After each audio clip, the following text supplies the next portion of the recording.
पाकिस्तान एक ऐसी जमीन है जहां हिस्ट्री सिर्फ किताबों में नहीं, बल्कि मिट्टी, रिवर्स और लोगों की यादों में जिंदा है। यह कहानी है एक रीजन की जिसने हजारों सालों में सिविलाइजेशंस को जन्म दिया, एम्पायर्स को देखा, फेथ को अपनाया और स्ट्रगल के बावजूद आगे बढ़ता रहा। इंडस रिवर के किनारे शुरू हुई यह कहानी आज एक मॉडर्न नेशन स्टेट तक पहुंच चुकी है। इस इतिहास की जड़ें हमें हजारों साल पीछे ले जाती हैं। मेरगार जैसे एंशिएंट सेटलमेंट्स में इंसान ने पहली बार फार्मिंग, एनिमल डोमेस्टिकेशन और परमानेंट लिविंग का अनुभव किया। यही वो दौर था जब इंसान ने खानाबदोश जिंदगी छोड़कर सिविलाइजेशन की तरफ कदम बढ़ाया। 2600 बीसीई के आसपास इंडस वैली सिविलाइजेशन उभरी, हरापा और मोहेंजोदारो जैसे वेल प्लान्ड सिटीज के साथ। ये शहर अपने समय से बहुत आगे थे। Grid system, proper drainage, standardized bricks और लॉन्ग डिस्टेंस ट्रेड इस बात का सबूत थे कि यह सिविलाइजेशन हाईली एडवांस थी। मेसोपोटामिया तक इनके व्यापारिक संबंध थे। फिर भी यह महान सिविलाइजेशन अचानक डिक्लाइन करने लगी। आज भी हिस्टोरियंस इस बात पर डिबेट करते हैं कि इसका पतन क्लाइमेट चेंज की वजह से हुआ, रिवर्स के रास्ते बदलने से या इकोनॉमिक कोलैप्स के कारण। इसका स्क्रिप्ट आज तक डिकोड नहीं हो सका, जो इसे हिस्ट्री की सबसे बड़ी मिस्ट्रीज में से एक बनाता है। इसके बाद यह रीजन एक कल्चरल क्रॉसरोड्स बन गया। आर्यन माइग्रेशंस, पर्शियन एम्पायर का रूल और फिर 326 बीसीई में अलेक्जेंडर द ग्रेट का आगमन, हर शक्ति ने इस भूमि को नया रूप दिया। मौर्यन एम्पायर के समय, खासकर अशोका के शासन में, बुद्धिज्म का तेजी से प्रसार हुआ। टैक्सिला जैसे सेंटर्स ऑफ लर्निंग उस समय के ग्लोबल यूनिवर्सिटीज माने जाते थे। 711 ईस्वी में एक ऐतिहासिक मोड़ आया जब मोहम्मद बिन कासिम सिंध पहुंचे। इस्लाम का आगमन सिर्फ पॉलिटिकल चेंज नहीं था, बल्कि एक गहरा सोशल और स्पिरिचुअल ट्रांसफॉर्मेशन था। आने वाले सदियों में ट्रेडर्स, स्कॉलर्स और खासकर सूफी सेंट्स ने इस्लाम को कंपैशन, टॉलरेंस और स्पिरिचुअलिटी के जरिए आम लोगों तक पहुंचाया। मुल्तान, लाहौर और सिंध के कई हिस्से इस्लामिक कल्चर, एजुकेशन और ट्रेड के इंपॉर्टेंट सेंटर्स बन गए। इस्लाम ने इस रीजन की आइडेंटिटी को धीरे धीरे रीशेप किया।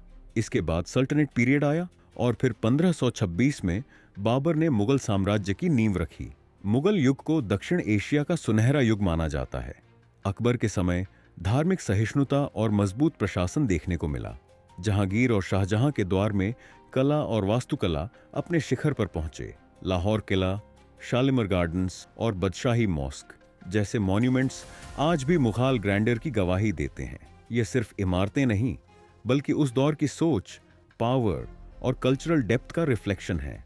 1707 में औरंगजेब की मृत्यु के बाद मुगल एम्पायर धीरे धीरे कमजोर होने लगा। इंटरनल कॉन्फ्लिक्ट्स, एक ट्रेडिंग कंपनी धीरे धीरे पॉलिटिकल पावर बन गई। 1849 में पंजाब की एनेक्सेशन के साथ आज के पाकिस्तान का बड़ा हिस्सा ब्रिटिश रूल के अधीन आ गया। कॉलोनियल पीरियड में रेलवेज, मॉडर्न ब्यूरोक्रेसी और एजुकेशन सिस्टम्स तो आए, लेकिन इसके साथ इकोनॉमिक एक्सप्लॉयटेशन और लोकल पॉपुलेशन की पॉलिटिकल सप्रेशन भी हुई। 1857 की वॉर ऑफ इंडिपेंडेंस के बाद मुस्लिम्स को विशेष रूप से पीछे धकेला गया। इसी दौर में सर सैयद अहमद खान ने मुस्लिम्स को मॉडर्न एजुकेशन की तरफ प्रेरित किया। उनका मानना था कि पॉलिटिकल सर्वाइवल के लिए एजुकेशन और अवेयरनेस बेहद जरूरी है। 1906 में ऑल इंडिया मुस्लिम लीग की स्थापना हुई, जिसका उद्देश्य मुस्लिम्स के पॉलिटिकल राइट्स की रक्षा करना था। समय के साथ लीडरशिप मोहम्मद अली जिन्ना के हाथों में आई, जिन्होंने मुस्लिम्स को एक अलग पॉलिटिकल आइडेंटिटी दी। टू नेशन थ्योरी के अनुसार मुस्लिम्स और हिंदूस सिर्फ दो कम्युनिटीज नहीं, बल्कि दो अलग नेशंस थे जिनका रिलीजन, कल्चर और सोशल वैल्यूज अलग थे। यही विचार आगे चलकर पाकिस्तान की डिमांड की नींव बना। 14 अगस्त 1947 को पाकिस्तान एक इंडिपेंडेंट कंट्री के रूप में अस्तित्व में आया, लेकिन आजादी की यह खुशी पार्टीशन के दर्द के साथ आई। Large scale migration, communal violence और लाखों लोगों की मौत ने इस रीजन को झकझोर दिया। नए बने देश को शुरुआत से ही गंभीर चैलेंजेस का सामना करना पड़ा। रिफ्यूजीज की सेटलमेंट, लिमिटेड रिसोर्सेज और वीक इंस्टीट्यूशंस ने सिचुएशन को और मुश्किल बना दिया। 1948 में क्वेडी अज़ाम मोहम्मद अली जिन्नाह की मृत्यु ने नेशन को लीडरशिप क्राइसिस में डाल दिया। पॉलिटिकल इंस्टेबिलिटी के कारण मिलिट्री का रोल बढ़ता गया। साथ ही ईस्ट एंड वेस्ट पाकिस्तान के बीच लैंग्वेज, इकोनॉमी और पॉलिटिकल रिप्रेजेंटेशन को लेकर टेंशन्स बढ़ती चली गईं। आखिरकार 1971 में ईस्ट पाकिस्तान अलग होकर बांग्लादेश बन गया। 1971 के बाद पाकिस्तान ने खुद को दोबारा डिफाइन करने की कोशिश की।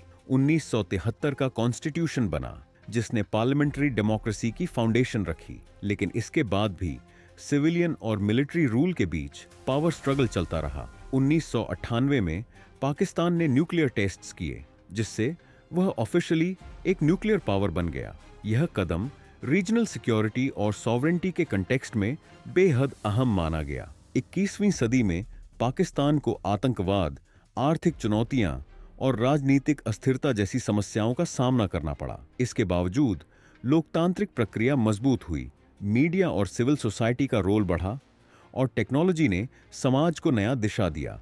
आज पाकिस्तान एक युवा राष्ट्र है, जहां मेजॉरिटी पॉपुलेशन यूथ पर आधारित है। कल्चर, म्यूजिक, स्पोर्ट्स और एंटरप्रेन्योरशिप में नई एनर्जी दिखाई देती है।